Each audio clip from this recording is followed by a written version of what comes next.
False gold na siya. Unsa na siya ya? False gold. Kaya na-gold pa ni, di na ko mag-tour guide, ma'am. Kapag nagbutangan na eh. Natural na siya. Gold, niya? Di lagi, kaya na-gold pa na di ko magkuha. Gig nagkag-false gold. Tinaog ha?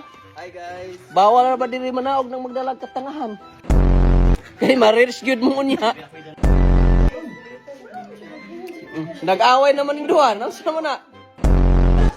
Kuan mo balik-balik diri ya? Depende na ay kasiyam, na ay katulora po, na ay kaupat, depende pag peak season daghan karon siguro murag mabot sa 7 o 6 ba hantod mahapon. Ang katong ray konsensya. Maghinaot ko na ni konsensya ning upat.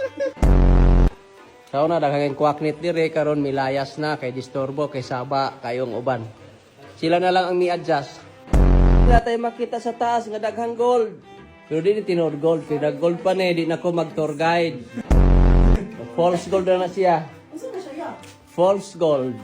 Kaya nag-gold pa ni, di na ko mag-tour guide, ma'am. Kapag nagbutangan na eh. Natural na siya. Gold, niya? Di lagi, kaya nag-gold pa na, di ko magkuha. Gig nagkag-false gold. Tinuod dito sulti si mama nga gahi kagulong. Dagat niya? Dili. Abdos lagi yung itlog. Ay, nagasgas na gabi eh. Mag-inspire man yung life jacket niya. Ay, si Patong lang, nalumot na. Ay, di ba ganahan sir nga mo patong si ma'am sa imo ha? Ano gusto mo, ikaw na gano'n mo patong? Yeah.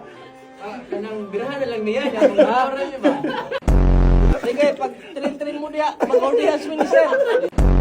Ma'am, ayaw kasukuhan, nag-audience mo diya. Dali na ni ma'am, 30 minutes, bulag mo na yun. Anong ngit-ngit diri ah? Eh, siyempre, caveman eh, rikit eh. Nag-mall pa rin sa Cebu, ayaw ko sir. Saon, basing na ghost project.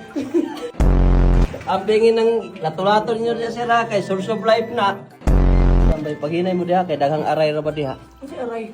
Mapakog yung tuhod, may mo aray. Okay, dirin dapita, pwede na mulakaw ang BFF.